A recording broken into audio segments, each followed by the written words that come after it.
நாம் அருந்துகின்ற நீரில் இருந்து உண்ணுகின்ற உணவு வரை எல்லாமே இயற்கையில் இருந்தே கிடைக்கிறது. அனைத்து உயிரினங்கள் வாழ்வதற்கு மழை, காற்று, தீ, நிலம், நீர் போன்ற பஞ்சபூதங்கள் தேவை. இந்த இயற்கையானது இல்லாவிட்டால் மனித இனமே அழிந்துவிடும்.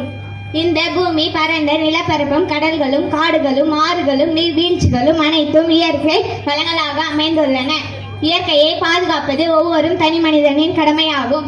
இயற்கை வளங்கள் தமக்கு மட்டுமன்றி வருங்காலத்திற்கும் பயன்படும் வகையில் இயற்கையை பாதுகாப்போம். நன்றி, வணக்கம். இன்பம்.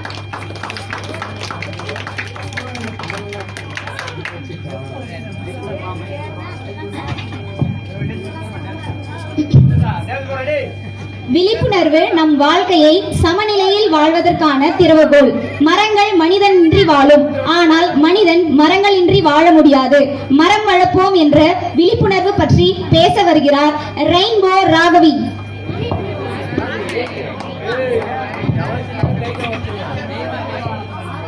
அனைவருக்கும் வணக்கம்.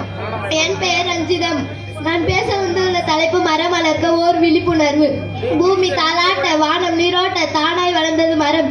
மனிதனின் கண்பட்டது மடியோடு காணாமல் போனது மரம். விறகாய் போனது கொஞ்சம், பலகையாய் தேர்ந்தது கொஞ்சம், விழுந்தாலும் வளர்ந்தது மரம். வீட்டுக்கு ஒரு மரம் வளர்ப்போம் என்று பேசும் நிலைக்கு வந்துள்ளோம். ஆளுக்கு ஒரு மரம் வளர்ப்போம் என்று நிலை மாறி வந்துள்ளோம். பேசுவோம்.